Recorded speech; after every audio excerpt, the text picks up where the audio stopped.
Assalamualaikum warahmatullahi wabarakatuh. Apa kabar para siswa semua? Pada kesempatan kali ini saya akan memberikan materi mengenai rangkaian 3 pola gerak dalam aktivitas 6. Di mana materi PJOK ini diperuntukkan untuk kelas 6 pada pelajaran ke-6.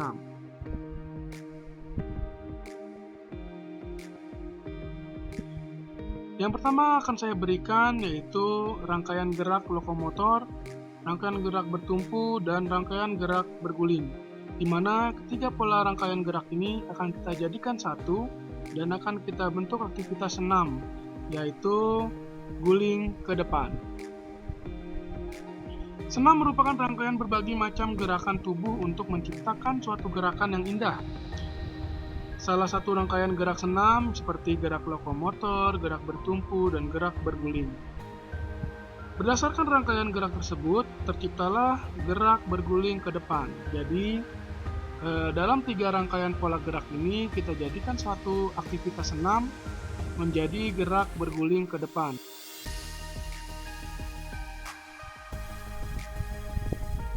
Gerak berguling ke depan. Guling ke depan merupakan gerak menggulingkan badan ke arah depan. Gerakan ini terlihat mudah dan sederhana, namun diperlukan latihan agar menguasai gerakannya dengan baik. Jika terdapat sedikit kesalahan saja dapat berakibat fatal, seperti cedera pada pergelangan tangan, pada tengkuk leher, ataupun bahu atau pinggang. Untuk dapat berguling, ada bagian yang dijadikan sebagai tumpuan. Bagian tubuh tersebut adalah kedua telapak tangan dan juga bagian pundak. Rangkaian gerak berguling ke depan. Di sini saya akan memberikan cara atau rangkaian untuk melakukan gerak berguling ke depan. Pola gerak dalam guling ke depan adalah gerak lokomotor, bertumpu, dan berguling. Kenapa dalam berguling ke depan terdapat gerak lokomotor? Di sini dikarenakan dilakukan dengan berguling ke arah depan, ya berarti di sini terjadi perpindahan tempat. Makanya di sini terdapat gerak lokomotor. Yang kedua ada gerak bertumpu. Kenapa? Karena ketika berguling, bagian tengkuk akan menjadi tumpuan. Di sini terdapat bagian tubuh yang menjadi tumpuan. Makanya di sini gerak bertumpu masuk ke dalam gerak berguling ke depan. Yang ketiga berguling. Di sini sudah pasti bahwa gerak berguling ke depan akan terdapat gerak berguling. Nah, tubuh digulingkan ke arah ke depan atau ke arah depan sehingga tubuh menggelinding. Nah, disinilah terdapat gerak berguling dalam gerakan berguling ke depan. Oke, di sini saya akan memberikan langkah-langkah untuk melakukan guling ke depan. Di sini kalian bisa lihat gambar dari gerakan berguling ke depan atau biasa kita sebut dengan roll depan, ya. Ada beberapa langkah-langkah dan juga tahapan. Yang pertama, mula-mula bersikap jongkok, kedua kaki rapat, dan kedua tangan lurus ke depan menyentuh matras. Yang kedua, tempelkan dagu pada dada. Jangan dibuka hingga akhir gerakan. Ini saya sangat menyarankan sekali untuk para siswa dapat menempelkan dagunya pada dada pada saat melakukan guling ke depan. Jangan dibuka sampai akhir gerakan selesai. Kedua tangan dibengkokkan dan pundak diletakkan pada matras. Yang ketiga, gulingkan badan ke arah depan dengan tumpuan pundak. Yang keempat, ketika panggul menyentuh matras, lanjutkan gerakan berguling ke depan sambil tangan memegang lutut. Jadi ketika panggul sudah menyentuh matras, segeralah kalian memegang lutut kalian sehingga terjadi gerakan lanjutan atau follow through untuk kalian dapat berguling. Yang kelima, posisi akhir jongkok sambil memegang lutut. Ini adalah posisi akhir pada gerakan guling ke depan. Nah, selain itu pula terdapat beberapa gerakan salah yang sering dilakukan oleh peserta didik. Nah, ini harus jadi perhatian para guru, para orang tua, dan juga peserta didik. Banyak sekali para siswa kita melakukan gerakan guling ke depan bertumpu pada bagian atas kepala atau ubun-ubun seperti yang bisa kalian lihat pada gambar. Ini sangat salah sekali karena ini akan dapat mengakibatkan cedera yang fatal. Yang kedua, biasanya para siswa itu salah satu atau kedua tangan tidak kuat. Jadi gerakannya itu mengguling miring ke samping kanan atau ke samping kiri. Seperti yang kalian lihat pada gambar, ini terjadi karena tangan kirinya tidak kuat, jadi dia terguling ke samping sebelah kiri. Yang ketiga yang biasa dilakukan oleh para siswa itu yang salah dilakukan, yaitu menengokkan kepala ke kanan atau ke kiri dengan tujuan melirik. Jadi ketika kalian melakukan guling ke depan, jangan lagi ada gerakan kepala menengok kanan atau kiri. Cukup tempelkan dagu ke dada, lalu lakukan gerakan berguling ke depan. Jadi sudah tidak ada lagi gerakan kepala itu menengok kanan kiri atau melirik kanan kirinya. Oke, baik, kita lanjut tiga rangkaian pola gerak selanjutnya. Di sini saya ada rangkaian gerak bertumpu, keseimbangan, dan mendarat. Dari tiga pola gerak ini akan menjadi satu kesatuan, yaitu sikap lilin. Apakah kalian dapat melakukan salah satu rangkaian gerak senam seperti gerak bertumpu, keseimbangan, dan mendarat? Nah, inilah berdasarkan rangkaian gerak tersebut terciptalah gerak membentuk sikap lilin seperti yang kalian lihat pada gambar. Ini adalah sikap lilin. Ini bagus banget gerakannya karena benar-benar bertumpu pada bahu dan siku atau lengan atas, lurus kakinya ke atas. Gerak membentuk sikap lilin. Membentuk sikap lilin membutuhkan keseimbangan tubuh yang baik. Hal ini dikarenakan kamu harus bertumpu pada pundak dan lengan bagian atas atau siku kamu.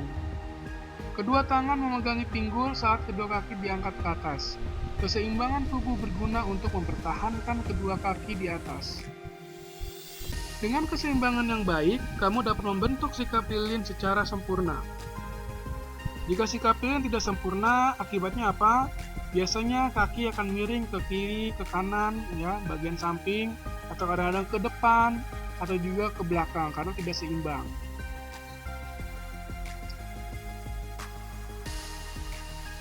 Di sini saya akan memberikan rangkaian gerak membentuk sikap lilin, tapi sebelum itu, pola gerak dalam sikap lilin adalah gerak bertumpu, keseimbangan, dan mendarat, seperti yang tadi sudah saya sampaikan.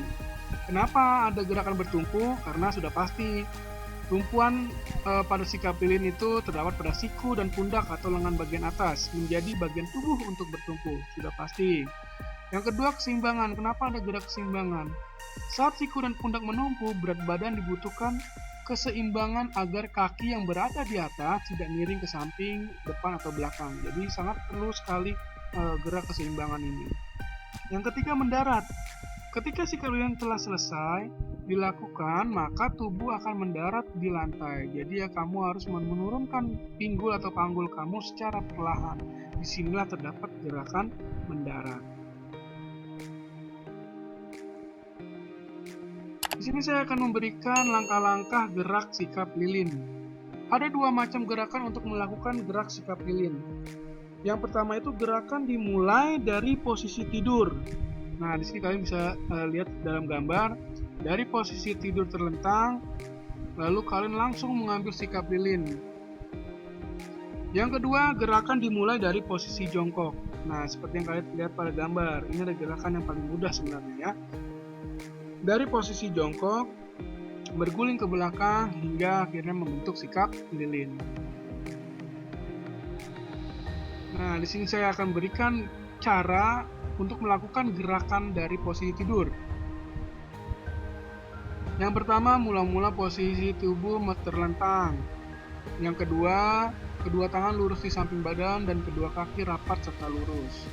Yang ketiga, kedua kaki diangkat ke atas dalam posisi rapat. Yang keempat, ketika pinggul terangkat, tahan dengan kedua tangan, kedua siku dan pundak sebagai tumpuan. Yang kelima, luruskan kaki ke atas dan pertahankan keseimbangan untuk beberapa saat. Yang keenam, turunkan pinggul secara perlahan.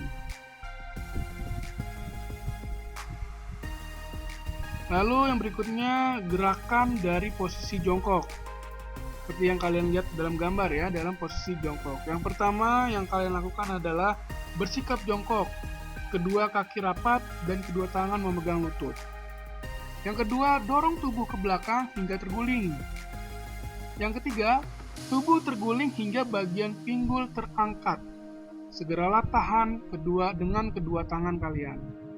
Yang keempat, kedua siku dan pundak menjadi tumpuan dan kaki ditekuk bersiap untuk menendang ke atas. Ini sebagai follow through ya, jadi gerakan lanjutan sebagai membantu kalian untuk dapat terangkat bagian pinggul kalian dan juga kaki kalian. Yang kelima, tendang kaki ke atas hingga lurus, seperti yang kalian lihat pada gambar ya. Lurus sekali, sangat sempurna. Yang keenam, turunkan pinggul atau panggul secara perlahan. Ini adalah sikap mendarat. Demikianlah materi untuk hari ini. Semoga materi kali ini bermanfaat untuk kalian. Kalian sudah mempelajari 3 pola gerak dalam aktivitas senam dalam satu gerakan.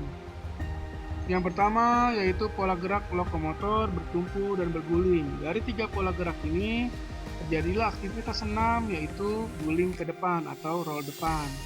Yang kedua, pola gerak bertumpu, keseimbangan, dan mendarat. Dari 3 pola gerak ini terjadilah atau terciptalah aktivitas senam yaitu gerak sikap lilin. Saya ingatkan untuk para siswa semua, jangan lakukan gerakan ini di rumah tanpa adanya pengawasan dan latihan yang baik. Jadi saya minta untuk anak muridku semuanya dan juga para orang tua, ketika siswa melakukan gerakan ini harus diawasi dan juga butuh latihan yang baik. Jangan sembarangan karena latihan ini mempunyai resiko yang cukup tinggi untuk para siswa yang belum pernah melakukannya. Oke, mungkin itu saja yang bisa saya berikan. Semoga bermanfaat. Sampai ketemu lagi di video selanjutnya atau materi selanjutnya. Kita akan membahas 2 macam aktivitas senam lagi, di mana dari gerakan ini terdapat 3 pola gerak yang akan menjadi satu. Cukup sekian dari saya. Wassalamualaikum warahmatullahi wabarakatuh.